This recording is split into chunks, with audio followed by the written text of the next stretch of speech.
Hello Nigerians, this is a newspaper review here on TAP TV where we did give Nigerians the opportunity to air their minds. My name is Benjamin Agbile and I am your host for today. But before we hit the street to hear what Nigerians out there have to say, I'll be reading newspaper headlines for today.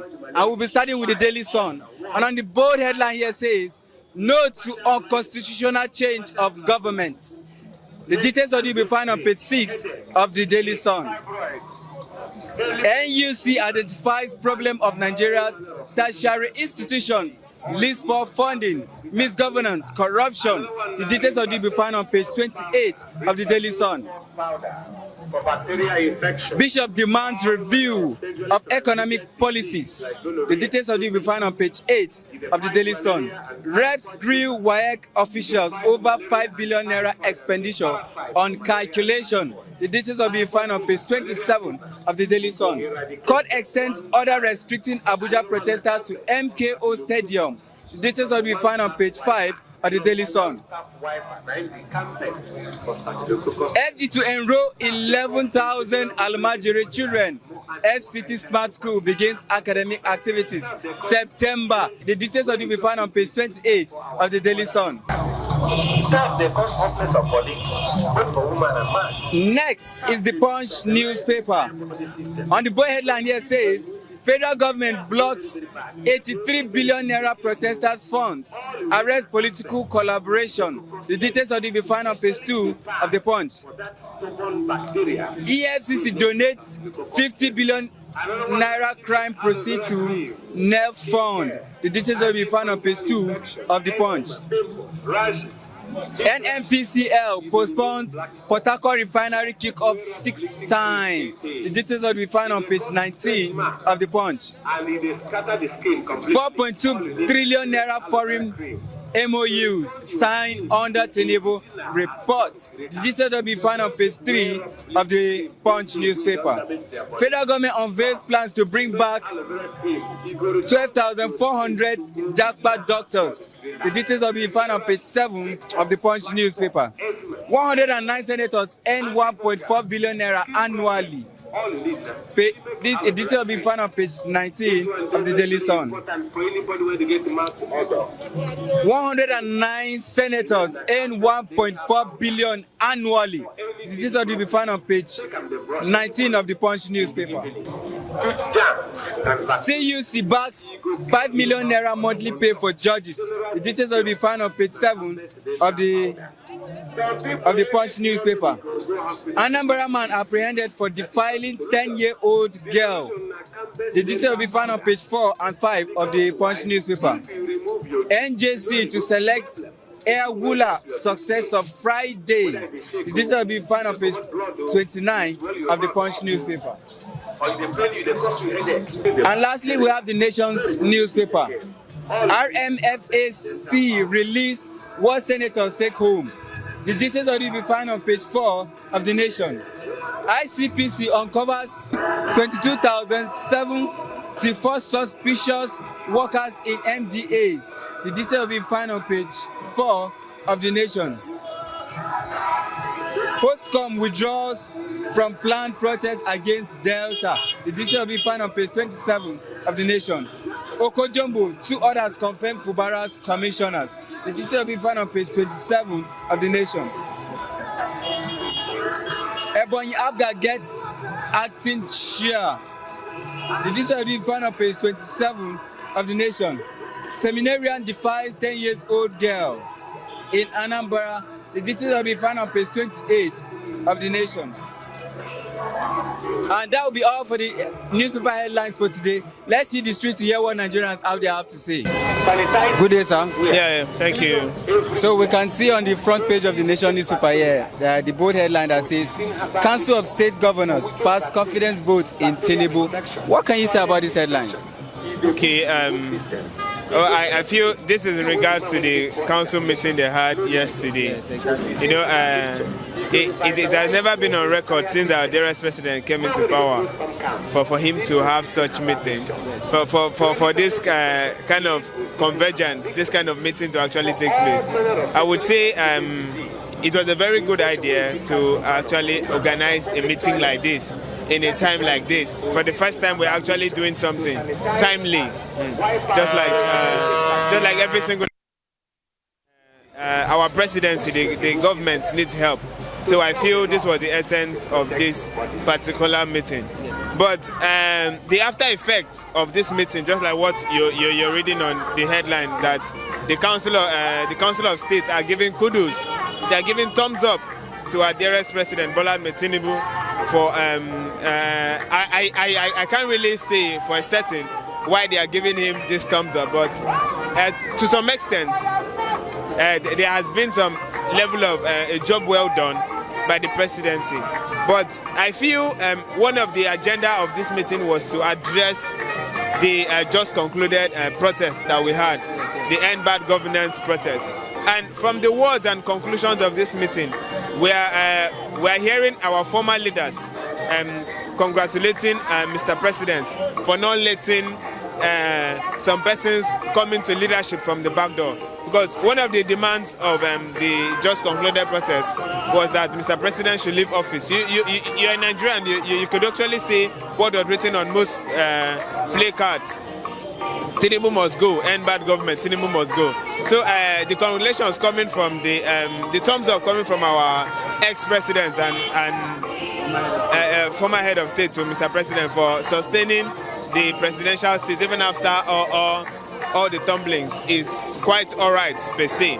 But I feel it should be for the benefit of the people, not just for the benefit of the seat, not just for the benefit of leadership, not just for the, because we still go back to what the definition of democracy has to say, that it has to do with the people, for the people. So whatever decisions our ex-presidents, our ex-heads of state converge at the presidential villa to say should be for the benefit of the people and not just to congratulate. Just like I earlier said, it is okay to actually give kudos to the presidency and the likes of it, but I feel it should have been for the benefit of the people. We're yet to actually see a part where they gave opinions that, okay, I know it will actually be an opinion, not some level of enforcement, where they tell Mr. President, okay, this is what you should do, this is what you shouldn't do, this is what you have done wrong, this is what you're doing well, but you're doing it slowly. We did not even see angles like that. They didn't even point it out. See, I feel before you call Council of Elders for meeting, I feel they're in position to correct you. Yes, they're in position to correct you.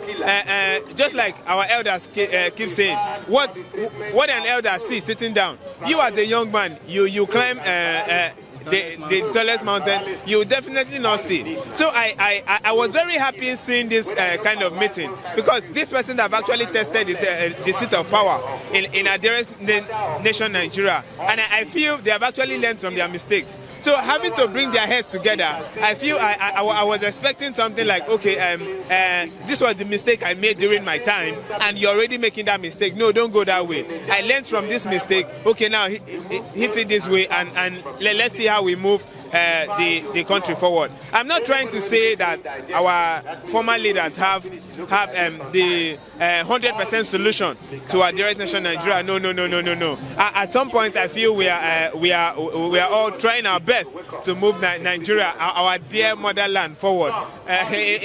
In as much as it looks as if we are dragging the land with the father and the mother, but away from the jokes, in our street regarding this particular stating of the fatherland and motherland, I feel we were all working hand in hand to move our dear motherland forward. Now, having an ex-president and head of state gather around and not giving a concrete, should I put it, yes, a beneficiary idea to the people. Now, the reason why they actually converged, just like I earlier said, was to speak on this end bad governance process that took place. But we are yet to actually see, the result of, okay, this is what we feel should be done to address Nigerians. See, I feel at some point what the federal government should do. Now, I am speaking as a Nigerian. I know we are not to abuse our freedom of speech, but I feel what our presidency should do, we have gotten to a point where just bribe us small. just bribe us small, just do something for us, make us excited small, at least make we smile small. That is the cry of every single Nigerian. Make we just cry small. Let us just feel that fatherly care. But no, what we are seeing on the headline today, I was expecting, okay, this morning this is what the former ministers, the heads of state concluded. In the next 2 days, this is the effect. This is their heads together, and no, this is not what we are seeing. We are seeing congratulations to. Sorry, I don't want to misuse words right now, but I am very emotional about this particular meeting because I saw on X this morning, somebody actually posted, a Nigerian actually posted that failure meeting failure. You can imagine the state of the nation. Nigerians are saying that failures are meeting failures. I feel our leaders should be able to correct that notion. I feel our leaders were supposed to come together and correct the notion about leadership, correct the notion about politics. It was a very good idea that our dearest President Bola Ahmed Tinubu actually conveyed this meeting, but the essence of this meeting was not addressed. I felt rather than tagging it as a presidential get-together to address the nation, I feel it should have just been a banquet to celebrate ex-presidents and congratulate themselves for actually surviving. Because the essence of that meeting, sorry to say, was not actually achieved. Imagine coming back to the headlines and nothing has really changed. No effect has been made. We have not had a concrete effect to this particular meeting that ended. So I'm not saying I'm disappointed by our ex-president. No. Funny enough, one of the 001s of the nation did not even attend the meeting. Olusegun Obasanjo, he did not attend virtually. He did not attend physically. There's a lot of corrections that our leaders need to make to impress us first as Nigerians. It will not be fair. It is not. I was not happy seeing that post, failure meeting failure. It doesn't tell good. It doesn't tell good to a person, talk less of a leader of a nation, and a nation like Nigeria. And the whole world is seeing it. It doesn't speak good to us as the people. So this particular kudos to Mr. President. He deserves it. To some extent, yes, he deserves it. Not that he has actually folded his hands and watched us suffer. No, he keeps saying it that he's not folding his hands. He's actually doing. Just yesterday, they released over. You saw it now, over 30 CNG buses, and we're hearing the likes of Dangote Refinery, even Harcourt Refinery. The president is actually doing more, but I feel the essence of this meeting. Just like Nigerians, we actually complaining about the speech Mr. President made during the protest time. I feel this meeting should actually be conversed again, but this time around with Nigerians' agenda in heart. Thank you. Yeah, you talk about the refineries, yes, and we see on one of the headlines here that says Port Harcourt Refinery has been postponed for the 6th time. You understand? So actually, the essence of this meeting, we are expecting to see that, okay, the former head of state and president, they have come to advise the president on what to do so that this whole economy problem and this whole tension will be solved. So with this postpone of this refinery, do you think what they promise us will work, or is just for the masses to, calm their nerves down? I like the part where you say to let the masses calm the nerves down. See, even if, just like I earlier said, even if they just need to bribe us with this refinery and make it work, we know of the truth that, okay, let's cast our mind back to Dangote Refinery. We had promises early this year, January, Dangote Refinery will start working. We will no longer be queuing in our filling station. Nigerians are very happy. See, forget the story, just let one thing work. Just like you're saying now, the Port Harcourt Refinery that we heard as of yesterday, that in few days it will start working. Today, we're hearing it has been postponed, just like what happened to Dangote Refinery. So I feel we are a problem to ourselves, sincerely. We Nigerians, leaders all together, even the very common man on the street, we are problems to ourselves. One last question before we go. we are still hearing rumors, underground rumors going on that another protest will be held by October. And before now, the president has came out to cry that we should give him more time. Do you think in the space of now to October, any positive or any positive outcome from the president? You know, I could still remember my words exactly on this show, that I wasn't supporting the protesters, this protest generally, neither was I against the protest. I was very neutral because this is Nigeria, sir. We know how things, of late we have come to understand how things work in this country. In as much as protest is the only way, one of the ways our voice needs to be heard. But do you think the people you're crying out to are willing to listen? That was my question regarding this protest. So 10 days have passed too. I keep asking Nigerians how far. It still boils back to the fact that we are waiting on our federal government. We are waiting on our leaders. So another looming protest coming up October. So I heard. I would not say they should not protest. It is our civil rights. But why protest over, okay, let me not go that way, so Nigerians will not attack me. I am a Nigerian, I'm also feeling the heat. But in as much as we are protesting, let's be sure at the end of the day it will still yield fruit. Because the last protest we had, sorry to say, we're yet to get a tangible fruit that Nigerians can benefit from. So kudos to every single Nigerian. It is good to hear out our voice. It is our right. That is the only way. So we keep speaking and hoping to be heard. Right. Thank you very much, sir. My brother, my sister.